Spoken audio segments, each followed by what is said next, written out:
నమస్తే, welcome to our channel. నేను మిషాలి. మనతో పాటు ఉన్నారు సీనియర్ జర్నలిస్ట్ దుర్గా కుమార్ గారు ఉన్నారు. వారిని అడిగే కొన్ని విషయాలు మనం తెలుసుకుందాం. నమస్కారం సార్. నమస్కారం మా శాలిని, మన వీక్షకులకు కూడా. సార్, సోషల్ మీడియాలో ఎవరైతే అసభ్యకరంగా పోస్టులు పెడుతూ వచ్చారో వైసీపీ వాళ్ళు, ఇప్పుడు బోరగడ్డ అనిల్ హైకోర్టులో పిటిషన్ కొట్టేసింది. దీని మీద మీ స్పందన ఏంటి సార్? ఇప్పుడు వైఎస్ఆర్సీపీ కార్యకర్తలు సోషల్ మీడియాలో మహిళల మీద, తర్వాత కూటమి పార్టీల నాయకుల మీద అసభ్యమైన పోస్టులు పెట్టడం మా హక్కు, మేము పెడతాము.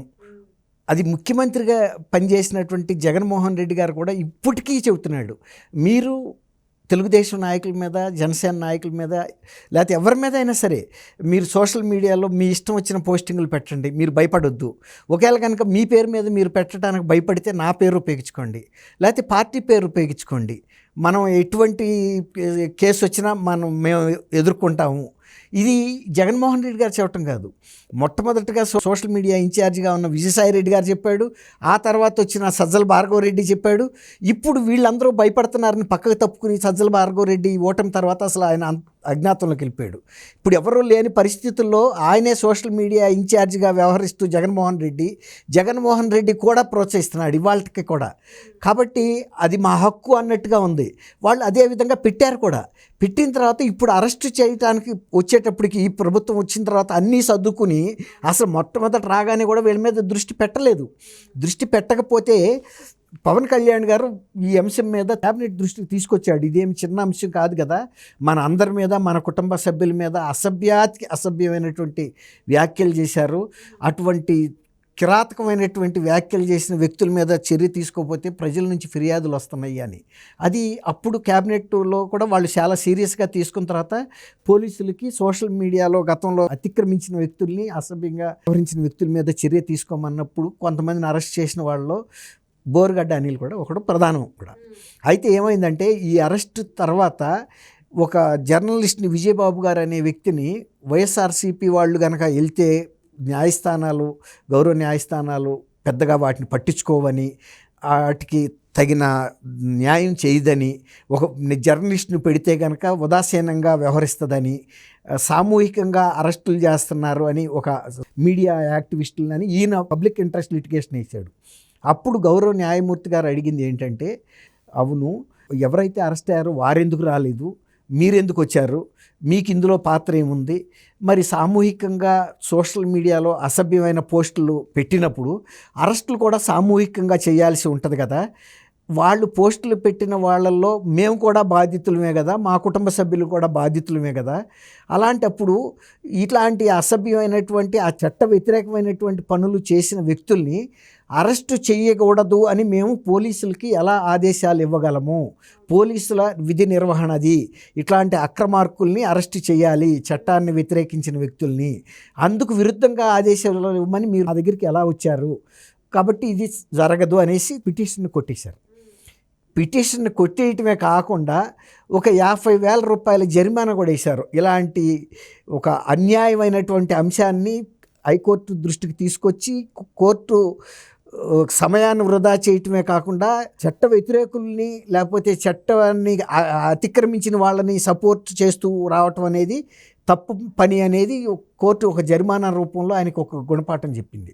అసలు యాక్చువల్గా ఒక 5,000, 10,000 ఒక టోకెన్గా వేస్తారు, కానీ ఒక 50,000 రూపాయలు వేయటం కూడా కొద్దిగా చాలా కఠినమైన నిర్ణయం తీసుకుంది, అసాధారణంగా తీసుకున్నది. ఇట్లా ఇవాళ మీరు అడిగారు అసలు వీళ్ళకి ఎందుకు పిటిషన్లు. మొన్న ఈ మధ్య సజ్జల భార్గవ రెడ్డి కూడా నా మీద అనేక పిటిషన్లు ఫైల్ అవుతున్నాయి అనేక పోలీస్ స్టేషన్ల పరిధిలోనూ, అసలు వాటన్నిటిని కొట్టేసేయమని కూడా ఆయన కోర్టుకు వెళ్ళాడు.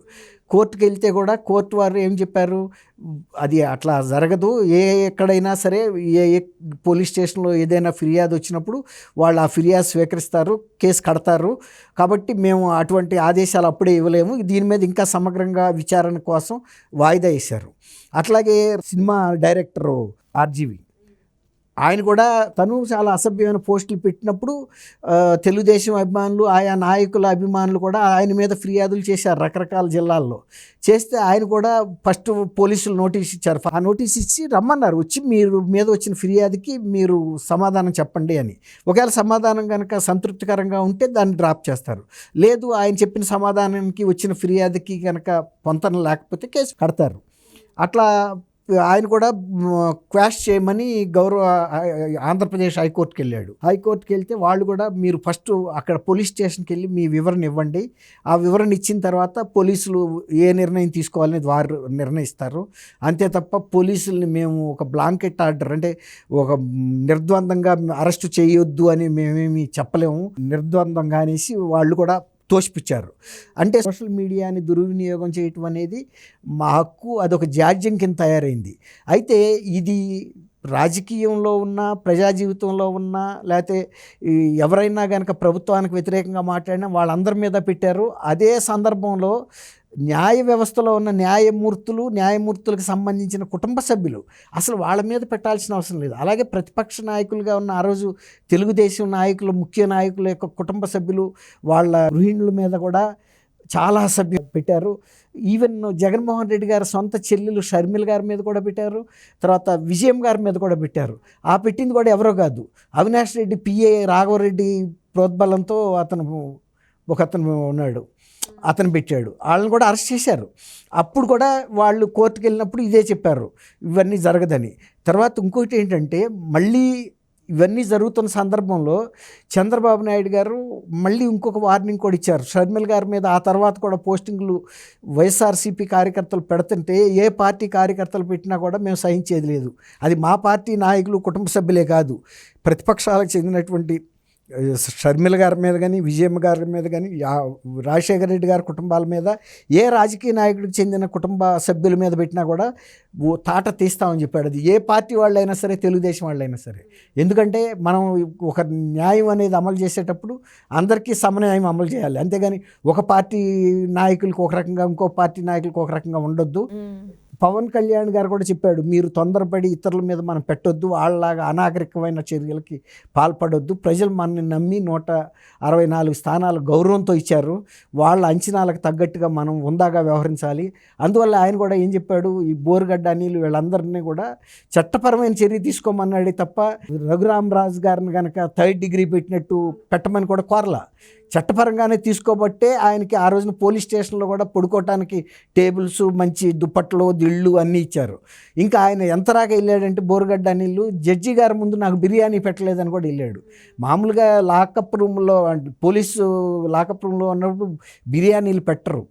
అప్పుడు పాకిస్తాన్ తీవ్రవాది ఉన్నాడు కదా, అతను అడిగాడు బిర్యానీ పెట్టలేదని. అట్లాగే ఇతను కూడా బిర్యానీ పెట్టలేదంటే జడ్జి గారు అన్నాడు, అయ్యా నువ్వేం భోజనం చేస్తున్నావో నేను కూడా అదే తింటున్నాను. ఇక్కడ పెట్టలేదని బిర్యానీ ఆయన రాజమండ్రి సెంట్రల్ జైలుకి తీసుకెళ్తా ఉండగా హనుమాన్ జంక్షన్, ఏలూరు దగ్గర అనుకుంటా, ఒక రెస్టారెంట్లో పోలీసుల్ని ప్రభావితం చేసి వెళ్ళి మంచి ఒక 4 హోటల్లో నాన్ వెజిటేరియన్ తిన్నాడు. అట్లా ఇక్కడ ఈ ప్రభుత్వంలో, కూటమి ప్రభుత్వంలో ఈ విధంగా ఉండింది.